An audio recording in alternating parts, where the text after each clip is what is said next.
प्रदीप पांडे चिंटू के हाथों green cinema award में संजय भूषण पटियाला को मिला बेस्ट फिल्म प्रचारक का अवार्ड। सिनेमा इंडस्ट्री के बूम मचाते हुए लेटेस्ट खबरों के लिए हमारे चैनल को अभी सब्सक्राइब कीजिए और वीडियोस को शेयर करते रहिए।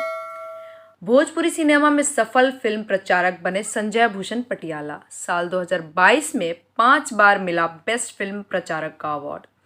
ग्रीन सिनेमा अवार्ड में बेस्ट फिल्म प्रचारक का अवार्ड मिलने के बाद संजय भूषण पटियाला बन गए हैं भोजपुरी सिनेमा के सबसे सफल फिल्म प्रचारक उर्फ पीआरओ। संजय को साल 2022 में अब तक फिल्म प्रचारक के क्षेत्र में उत्कृष्ट योगदान के लिए अब तक 5 बार बेस्ट फिल्म प्रचारक का अवार्ड मिला है, जो एक रिकॉर्ड है। अब तक एक साल में इतने अवार्ड किसी भी फिल्म प्रचारक को नहीं मिले हैं। उन्हें कल मुंबई में संपन्न ग्रीन सिनेमा अवार्ड में यह सम्मान भोजपुरी सुपरस्टार प्रदीप पांडे उर्फ चिंटू के हाथों मिला।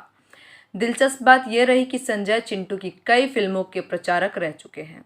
संजय ने अब तक 850 से भी अधिक फिल्मों के लिए पीआरओ का काम किया है, जिनमें भोजपुरी प्रमुख है। इसके अलावा वे हिंदी, मराठी, पंजाबी, गुजराती, राजस्थानी समेत अन्य क्षेत्रीय भाषाओं की फिल्म के लिए काम करते हैं। कोविड के दौरान जब पूरे देश में डिजिटल का चलन बढ़ा, तब भी संजय ने साबित किया कि वे किसी भी परिस्थितियों में अपने काम से समझौता नहीं करने वाले हैं, और तब भी उन्होंने बेहतरीन काम किए थे। आपको बता दें कि संजय भूषण पटियाला मूलतः प्रयागराज, उत्तर प्रदेश के रहने वाले हैं। वे बीते कई सालों से मुंबई में सिनेमा इंडस्ट्री में बतौर प्रचारक काम कर रहे हैं,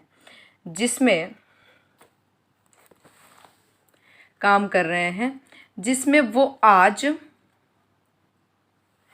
किसी पहचान के मोहताज नहीं है। उनका काम और लगन ही उन्हें भोजपुरी सिनेमा इंडस्ट्री में स्थापित किया है।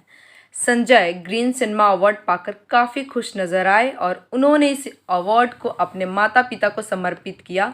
संजय ने कहा कि माता पिता हमारे प्रेरणा स्रोत हैं और उन्होंने हमें जो सिखाया उस पर चलते हुए हम अपनी राह बना रहे हैं।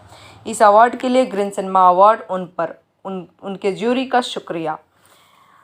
जुड़े रहिए बूम भोजपुरिया के साथ। सिनेमा इंडस्ट्री के लेटेस्ट फिल्मी खबरों के लिए हमारे चैनल को सब्सक्राइब कीजिए और साथ में बेल आइकन को दबाना ना भूलें। #बूम भोजपुरिया।